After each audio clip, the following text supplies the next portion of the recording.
नमस्ते। म आज यहाँहरु समक्ष लाइभमा आएको छु। ओम प्रकाश खरेल मेरो नाम।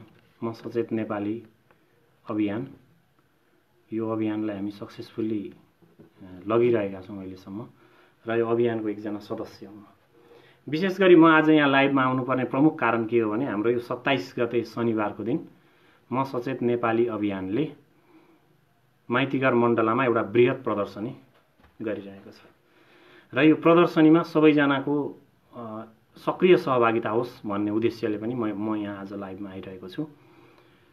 27 गते शनिबार माइतीघर मण्डलामा विशाल जनप्रदर्शन तथा मोटरसाइकल र्याली हुन गइरहेको छ। यसमा सबैजनालाई सक्रिय रूपमा सहभागी भइदिनु हुनको निम्ति म हार्दिक अनुरोध गर्दछु र यो प्रदर्शनीबाट हामी देशमा आफ्नो शक्ति प्रदर्शन गर्नेछौं। नेपाली जनताहरूलाई कति समयसम्म ढाँटेर राख्यो, नेपाली जनताहरूलाई कति समयसम्म झुक्क्याएर राख्यो, त्यसको लेखाजोखा लिने दिन आएको छ। अब नेपाली जनताहरूले त्यो सब चीजको लेखाजोखा गर्नेछन्। हामीले यो म सचेत नेपाली भन्ने जो यो अभियान छ, पुण्य प्रसाद प्रसाईजीले सुरु गर्नुभएको यो अभियान उहाँको एउटा बोली थियो, उहाँको एउटा आवाज थियो। अब सम्झिनुस्, यो आवाज उहाँको मात्र रहेन, अब यो देशभरिका हजारौं मानिसहरूको, युवाहरूको मात्र होइन, अब अहिले आएर लाखौंको आवाज बनिसकेको छ। म पुण्य प्रसाद प्रसाईजीले सुरु गर्नुभएको म सचेत नेपाली अभियान जो थियो, यो अभियान चलिरहेको जो छ, यो अभियानको तर्फबाट म आज बोलिरहेको छु। उहाँले जे बोल्नु भएको थियो नेपाली जनताको पक्षमा उहाँले दिनुभएका ती आवाजहरूलाई बुलन्द गर्दै म आज उहाँको आवाजमा आवाज थप्दै म बोलिरहेको छु। यहाँहरु सबैजनालाई विश्वास दिलाउन चाहन्छु, एक थुकी सुकी 100 थुकी नदी भन्ने एउटा भनाई, एउटा उखान हामी माझ चलेको छ। त्यो उखानमा यहाँहरु सबैजना सहभागी हुनुहुनेछ, यो उखानलाई चरितार्थ गर्न यहाँहरु सबैजना सहभागी हुनुहुनेछ भन्ने मलाई पूर्ण विश्वास छ। सम्पूर्ण महानुभावहरुलाई आज म पुण्य प्रसाद प्रसाईजीले चलाउनु भएको यो अभियान पार्टीको रूपमा अब परिणत हुन गइरहेको छ। यसमा सहभागी भइदिनु हुन म हार्दिक अनुरोध गर्दछु। मेचीदेखि महाकालीसम्मका तमाम युवाहरु अब यसमा सामेल हुँदैछन्। हामीसँग धेरै भन्दा धेरै नेपाली जनताहरु, नेपाली नागरिकहरु यहाँ कनेक्सनमा आउनु भएको छ र संसारभरि रहनुभएका, देश तथा विदेशमा रहनुभएका नेपालीहरु पनि यहाँ आउनु सहभागी हुँदै हुनुहुन्छ, सामेल हुँदै हुनुहुन्छ। अब यो म सचेत नेपाली भन्ने पार्टी जब हामी यसलाई पार्टीकरण गर्नेछौं, यो पार्टीमा जानेछ, त्यो समयमा हामीले कसरी यो पार्टीलाई सञ्चालन गर्नेछौं, हाम्रो सिद्धान्त के हुनेछ, यो सबै विषयमा हाम्रो पार्टीको केन्द्रीय समितिले निर्णय गर्ने नै छ। तर यति बेला म यहाँहरुलाई के भन्न चाहन्छु भने यो पार्टी सर्वपहिचानवादी पार्टी हुनेछ। सर्वपहिचानवादी पार्टी, यहाँहरुले बुझ्नुहोस्, सर्वपहिचानवादी पार्टी भनेको सबैको बराबर पहिचान, चाहे त्यो भगवान होस्, चाहे त्यो धरतीको कीट होस्, सबैजनाको बराबर पहिचानलाई हामी, त्यो मान्यतालाई, त्यो मूल्यलाई हामी स्थापित गर्नेछौं। त्यो मान्यतालाई हामी स्थापित गर्नेछौं र नेपाली जनताहरूले त्यो मान्यतालाई समर्थन गर्नुहुनेछ भन्ने मलाई विश्वास छ।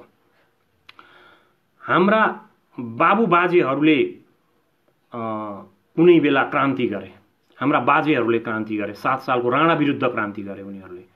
7 सालमा तमाम नेपाली नागरिकहरूले उनीहरूले रगत बगाए, खून बगाए। अब उनीहरूले जुन रगत बगाए, खून बगाए, के को लागि बगाए? देशमा स्वतन्त्रता हुनेछ, नेपाली जनताहरूले आफ्नो स्वतन्त्रता प्रयोग गर्न पाउनेछन्, देशको मुहार फेरिनेछ, राणाहरूले देशलाई सताए, दुःख दिए, त्यो मुहार फेरिनेछ भन्ने उद्देश्यले हाम्रा बाबुबाजे, हाम्रा पुर्खाहरूले खून बगाउनु भयो। तर के भयो? हामी सबैजनाले देख्यौं, हामी सबैजनाले भोग्यौं। के भयो? 7 साल पछाडि नेपालमा कति तमाम विकृतिहरू, विसंगतिहरू आए। 7 सालको क्रान्तिको परिवर्तन नै इन्डियाले मैले गरेको थिएँ भनेर नेपाली नेताहरूलाई आफ्नो कब्जामा राख्ने काम गर्यो। नेपालका उत्तरी सिमाना कैयौं ठाउँहरूमा इन्डियाले सैनिक चेकपोस्ट राख्यो त्यो चेकपोस्ट कालान्तरमा केही समयपछि हटेर त गयो। तर हाम्रा बाबुबाजेहरूले जुन राणाको विरुद्धमा युद्ध गर्नुभयो, पञ्चायतको विरुद्धमा युद्ध गर्नुभयो, उहाँहरूले पञ्चायतको विरुद्धमा उहाँले क्रान्ति गर्नुभयो 46 सालमा। हाम्रै युवा पुस्ताहरू, हाम्रै दाजुहरू, हाम्रै अङ्कलहरू, हामी सरहका युवा पुस्ताहरू माओवादीको क्रान्तिमा पनि लाग्नुभयो। 10 वर्षसम्म उहाँहरूले माओवादीलाई समर्थन गर्नुभयो ताकि यसले देशमा केही परिवर्तन ल्याउँछ होला भनेर। तर उनीहरूले आफ्ना दाजुभाइहरूलाई काटे, उनीहरूले आफ्ना दाजुभाइहरूलाई मारे, आफ्ना बाउ आफ्ना भतिजाहरूलाई उनीहरूले मारे, आफ्ना दिदीबहिनीहरूलाई तिनीहरूले बलात्कार गरे। यसको परिणाम के भयो? के निस्क्यो? देशले के पायो? यो 2062-63 पछाडि जुन प्रकारका परिवर्तनहरू भए माओवादीको क्रान्ति पछाडि, त्यो परिवर्तनबाट नेपाली जनताहरूले के पाए? केही पनि पाएनन्। केही व्यक्तिहरूका घरहरू परिवर्तन भए होला, लुगाहरू परिवर्तन भए, जुत्ताहरू परिवर्तन भए, उनीहरूका सवारी साधनहरू परिवर्तन भए। नेपाली जनताहरूको लागि केही पनि उपलब्ध भएन, केही नै भएन। कयौँभन्दा कयौँ नेपाली दाजुभाइ दिदीबहिनीहरू आज पनि विदेशमा श्रम गर्न बाध्य हुनुहुन्छ। उहाँहरूले श्रम गर्न बाध्य हुनुहुन्छ। त्यो श्रम पनि गतिलो श्रम छैन। उहाँहरू दुःख पाउनु भएको छ। उहाँहरूले एकदमै दुःखका साथ यो राष्ट्रमा रेमिटेन्स पठाइरहनु भएको छ। अब हामीहरूले ती सबै तमाम कुराहरूलाई समाप्त पार्न जरुरी छ। हामीहरूले समाप्त पार्न जरुरी छ। नेपाली जनताहरू त्यता खाडीतिर जान्छन्, त्यही हेपिन्छन्। नेपाली जनताहरूलाई आफ्नै छिमेकीले हेपेको छ। 1959 को चुनावमा, अर्थात् म यो भन्दैछु सन् 1959 को चुनावमा लिपुलेक, लिम्पियाधुरा र कालापानीका जुन मान्छेहरूले नेपालमा भोट हालेका थिए, 1961, यो म सनमा भन्दैछु, सन् 1961 मा जुन नेपाली जनताहरू, लिपुलेक, लिम्पियाधुरा र कालापानीका नेपाली जनताहरूको जनगणना भएको छ, रातारात तिनीहरूलाई भारतीयकरण गर्यो, भारतले कब्जा गर्यो। त्यसैले हाम्रो स्वाभिमान र अस्मितामाथि एकदमै नराम्ररी प्रहार भयो। हामीलाई छिमेकीले हेप्यो। अब त्यो लिपुलेक, लिम्पियाधुरा र कालापानी मात्र होइन, इन्डियासँग सिमाना जोडिएका जति पनि जिल्लाहरू छन् ती सबै जिल्लाहरूमा उसले सिमाना मिचेको छ। हामीलाई दुःख दिएको छ, हामीलाई नराम्रो व्यवहार गरेको छ। इन्डियाले हामीलाई दुःख दिएको छ, हाम्रो स्वाभिमानमाथि आक्रमण गरेको छ, हाम्रो नेसनल इन्टिग्रिटी, हाम्रो नेसनल सोभरेन्टी, हाम्रो नेसनल युनिटीमाथि उसले प्रहार गरेको छ। यसका विरुद्धमा हामीले सशक्त रूपमा हामीले आवाज उठाइरहेका छौं। जुन आवाज पुण्य प्रसाद प्रसाईजीले उठाउनु भएको थियो, त्यो आवाज उठाउनको लागि अब म जस्ता लाखौं नेपाली युवाहरू सडकमा उत्रिएका छौं। सामाजिक सञ्जालबाट हामी सडकमा उत्रिदै छौं। तपाईहरु सबैजनाको साथ पाउने छौं हामीले भनेर हामी विश्वास लिइरहेका छौं। यही 27 गते शनिबार दिउँसो 2 बजे माइतीघर मण्डलामा यहाँहरूलाई आइदिनु हुनको निम्ति म हार्दिक अनुरोध गर्दछु। त्यहाँबाट हामी भारतीय दलालहरूका विरुद्धमा, भारतीय यो नोकरशाही र विस्तारवादी यो शासकका विरुद्धमा हामीले आवाज बुलन्द गर्नेछौं। हामी त्यहाँ आवाज बुलन्द गर्नेछौं। अहिलेसम्म त हामी आवाज बुलन्द गरिरहेका छौं। कुनै दिन हामी हतियार बुलन्द गर्नेछौं। हामी हतियार लिएर उत्रनेछौं सडकमा र त्यो दिन नआओस्। अहिले हामी भनिरहेका छौं कि वार्ता मार्फत यो समस्या समाधान होस्। नेपालीहरूले चाँडै यो समस्या समाधान भएको हेर्न पाऊँ। हामी हेपियौं, हामीलाई छिमेकीले हेप्यो। हाम्रा नेपाली दाजुभाइ दिदीबहिनीहरू दुःख गरेर पसिना बगाएर हामी खाडीमा बस्नु भएको छ। त्यहाँ उहाँहरू हेपिनु भयो। उहाँहरूले भनेको तलब पाउनुहुन्न, उहाँहरूलाई भनेको काम लगाइन्न, उहाँहरूलाई दुःख दिइन्छ। कतिपय जेलमा सडिराख्नु भएको छ, कतिपय मृत्युदण्ड पुरेर बसिराख्नु भएको छ। के यही हो नेपाली जनताले पाउने न्याय? नेपाली जनताले यही न्यायको लागि लडेको हो? राणाको विरुद्धमा यही न्यायको लागि लडेको हो? पञ्चायतको विरुद्धमा हो? माओवादीलाई साथ दिएको हो? पार्टीहरूलाई यही न्यायको लागि नेपाली जनताहरूले विदेशमा पनि त्यसरी अकालमा मरिरहनु परेको यसैको लागि हो? स्वदेशमा पनि नेपाली जनताहरूले यस्तै दुःख पाउनको लागि, यस्तै सिमाना मिचाइरहनको लागि, छिमेकीहरूबाट हेपिरहनको लागि गरेको हो? कदापि होइन। यो हुँदै होइन। तर हामीलाई भ्रममा पारियो। हामीलाई पार्टीहरूले भ्रममा पारेका छन्। यिनीहरूले एउटा भ्रमको सञ्जाल खडा गरेका छन्। त्यो सञ्जाल मार्फत हामी नेपाली जनताहरूलाई यही यिनीहरूले अल्मल्याइरहेका छन्, झुक्क्याइरहेका छन्। यिनीहरू कोही रका एजेन्ट छन्, कोही साउथ ब्लकका एजेन्ट छन्, कोही कसैका एजेन्ट छन्, कोही कसैका एजेन्ट छन्। हामी बिना स्वार्थ सडकमा उत्रेका छौँ। तमाम लाखौं जनताहरू हामी सडकमा उत्रदैछौँ। हो, भ्रष्टाचारको विरुद्धमा पनि हामी बोल्छौँ। राजन कार्की उहाँले भन्दै हुनुहुन्छ भ्रष्टाचारको विषयमा पनि हामीले बोल्छौँ, हामीले बोल्नुपर्छ। हामी भ्रष्टाचारको विरुद्धमा हामी आवाज बुलन्द गर्छौँ। भ्रष्टाचार जस्तो निकृष्ट कर्म त्यसलाई हामी कसरी समर्थन गर्न सक्छौँ? हामीले सधैँ भनिरहेछौँ छि छि छि, भ्रष्टाचारी छि छि छि, जसलाई थुक्न पनि योग्य छैन, तिनीहरूको विरुद्धमा हामी अवश्य बोल्नेछौँ। तिनीहरूको विरुद्धमा हाम्रो आवाज बुलन्द हुनेछ। नेपालमा जो जति पनि अभियान चलाउनुहुन्छ भ्रष्टाचारको विरुद्धमा, उहाँहरू सबैजनालाई हाम्रो समर्थन छ। उहाँहरूको स्वरमा स्वर मिलाउन हामी तयार छौँ। उहाँहरूलाई हामी समर्थन गर्छौँ जसले बोल्नु भएको छ। मैले अघि भर्खरै भनेको थिएँ कि हाम्रो जब पार्टीको रूपमा म सचेत नेपाली पार्टी बन्ने छ, त्यति बेला हामी सर्व पहिचानलाई महत्त्व दिनेछौँ। यो सर्व पहिचान भनेको हाम्रो देशमा नेवार सभ्यता जो छ, संसारभरि नेवार सभ्यताले हामीलाई, संस्कृतिले हामीलाई संसारभरि गौरवान्वित गरेको छ। नेवार सभ्यतामाथि हामी गर्व गर्न सक्नुपर्छ। तमाम आदरणीय नेवार जातका दाजुभाइ दिदीबहिनीहरूलाई म सलाम गर्छु। तपाईहरूको सभ्यताले हामीलाई गौरव गर्छ। यसै गरी शेर्पाहरूले हामीलाई संसारका नेपालीहरू जगतका महान आरोही हुन् भनेर हामीलाई संसारमा गौरव गर्न सिकाए। यसै गरी तराईमा मधेसी दाजुभाइ दिदीबहिनीहरूले हाम्रो सिमाना जोगाउनु भयो। उहाँहरूले सिमानामा उहाँहरू प्राकृतिक पर्खाल बनेर अडिनु भयो, प्राकृतिक पर्खाल बन्नुभयो। उहाँहरू तराईका भूमिपुत्रहरू, थारूहरू, राजवंशीहरू, सन्थालहरू, जति पनि हुनुहुन्छ भूमिपुत्रहरू, धिमालहरू, किसान जातिहरू, सबै जातिहरूले यो देशलाई एकताको सूत्रमा बाँध्नको लागि उहाँहरूले धेरै ठुलो कर्म गर्नुभयो। उहाँहरूले भूमिपुत्रहरूले भूमि खन्नुभयो, भूमि खोस्रिनु भयो। उहाँहरूले नेपाली जनताहरूलाई अनाज उत्पादन गर्नुभयो, दिनुभयो। उहाँहरूले जोगाएको देश, उहाँहरूले यो देशलाई अहिलेसम्म एकताको सूत्रमा बाँधेको। तामाङ जातिहरू, मगर जातिहरू र गुरुङ जातिहरूले यो देशलाई सांस्कृतिक रूपमा सम्पन्न पारेको देश। हामीले सबै जात जाति, भाषा, धर्म, वर्ण, लिङ्ग, पिछडिएका क्षेत्र सबलाई हामी महत्त्व दिनेछौँ। महत्त्वका साथ उहाँहरूको आवाजहरू हामी बोल्नेछौँ, आवाजहरू हामी ओकल्नेछौँ। हामी दूर दराजका व्यक्तिहरूको आवाज बोल्नेछौँ। हामी छिट्टै नै त्यहाँ पुग्नेछौँ, दूर दराजमा पुग्नेछौँ।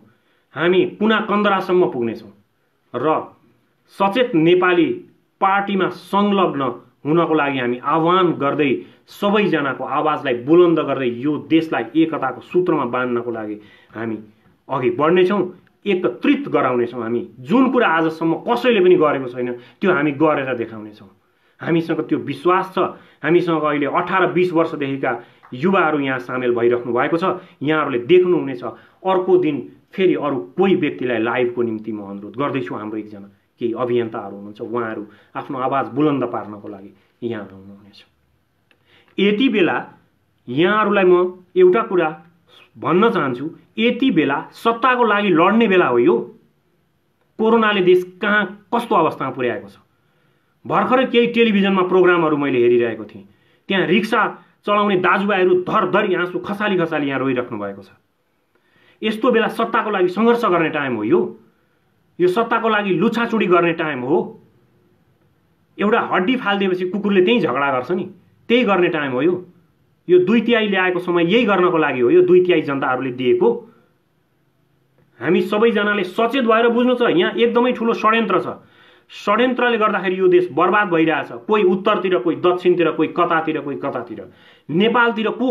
खोइ नेपालतिरको मान्छे पाउन नै एकदम गाह्रो भइसक्यो। सबैजना तपाईँहरू तमाम दाजुभाइ दिदीबहिनीहरू, हामी नेपालका हौँ, हामी नेपालतिरका हौँ, हामी नेपालवादी हौँ, हामी प्रो नेपाली हौँ।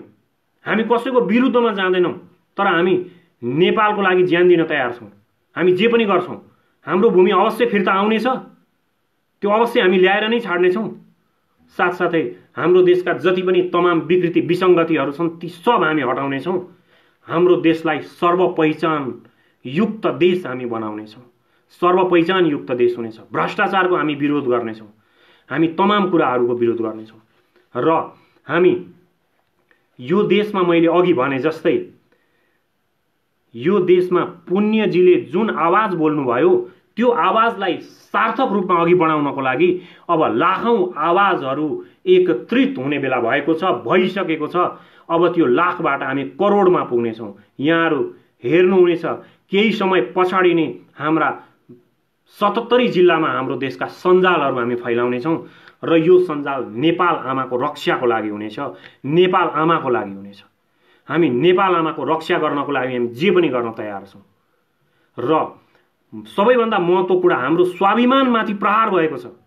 स्वाभिमानमाथि प्रहार भएको छ। मान्छे सब चिज सहन सक्छ, हेपिएको सहन सक्दैन, ह्युमिलिएट भएको सहन सक्दैन। हामी ह्युमिलिएट भएर बस्न चाहदैनौँ, हामी बाँच्न चाहदैनौँ। कतिन्जेल हुने ह्युमिलिएट, कतिन्जेल हुने अर्काको दासत्वमा कतिन्जेलसम्म रहने हामीले। अब अर्को महत्त्वपूर्ण कुरा यहाँहरूलाई म बताउन चाहन्छु।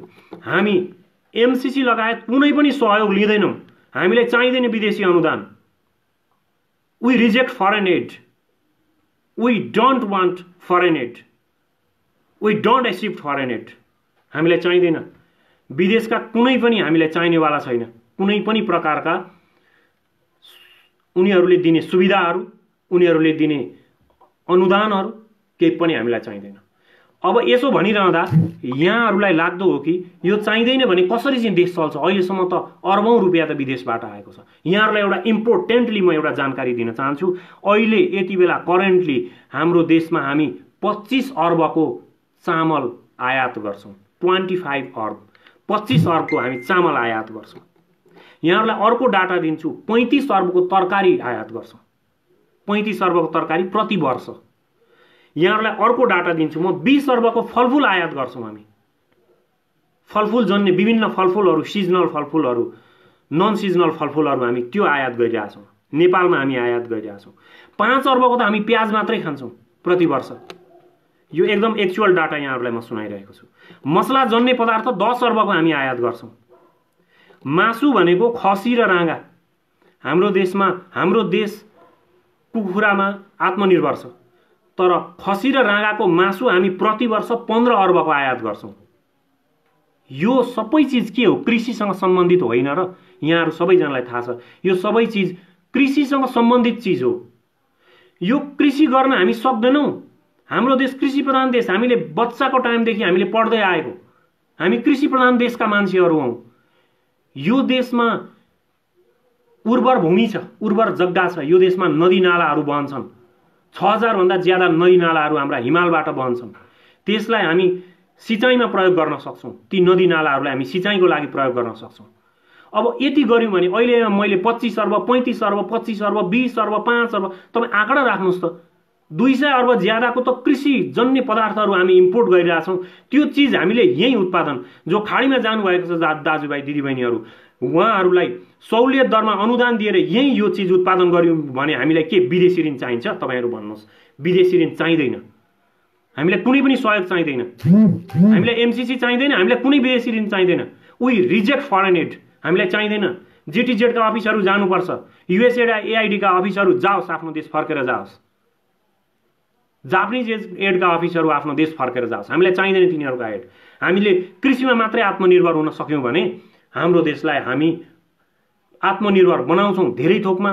र हामीले जुन विदेशी मुद्राहरू हामीले खर्च गरिरहेछौँ विदेशी यी कृषिजन्य सामानहरू किन्नको लागि, त्यो हामी जोगाउँछौँ। एउटा महत्त्वपूर्ण कुरा यो।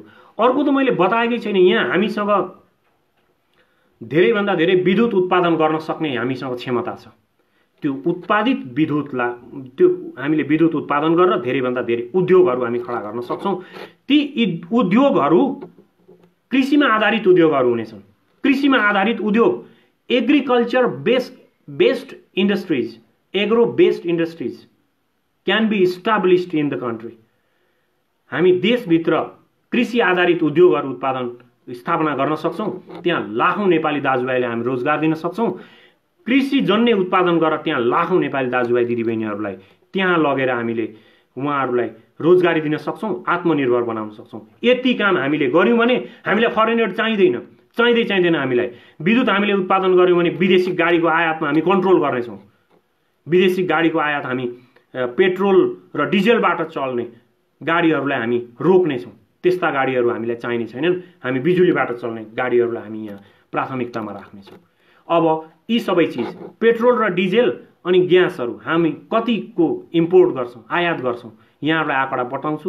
150 अर्बभन्दा ज्यादाको यति धेरै पैसा हाम्रो देशबाट प्रत्येक वर्ष विदेशी रहेको छ, बाहिरी रहेको छ, खेर गइरहेको छ। त्यो पैसा जुन हामीले दुःख गरेर पसिना घोटेर हामीले कमाएको सम्पत्ति, यो चिज हामीले गर्न सक्यौँ भने हामीलाई फरेन एड चाहिँदैन। No MCC, no foreign aid, हामीलाई केही पनि चाहिँदैन। यसै कारणले हामी कृषिमा आत्मनिर्भर जनशक्ति, उद्योगमा आत्मनिर्भर जनशक्ति र बिजुली ज्यादाभन्दा ज्यादा उत्पादन गरेर त्यसबाट विभिन्न प्रकारका उद्योग धन्दा कल कारखाना यी सबै चिजहरू हामी गर्न सक्छौँ। तर यी सबै गर्नको लागि तमाम नेपाली दाजुभाइ दिदीबहिनीहरू म सचेत नेपालीमा सामेल हुनुहोस्, तपाईहरू संलग्न हुनुहोस्। तपाईहरूलाई म विश्वास दिलाउँछु यो एउटा आवाज थियो हिजो अस्ति, त्यो आवाज अब लाखौं भइसकेको छ र त्यो छिट्टै नै करोडौंमा बदलिनेछ। यहाँहरूले विश्वास लिनुहोला, त्यो आवाज करोडौंमा बदलिनेछ। एउटा मात्रै आवाज हिजो अस्ति बोल्दै थियो युट्युबमा र त्यो आवाज अब लाखौंबाट करोडौंमा पुग्दैछ।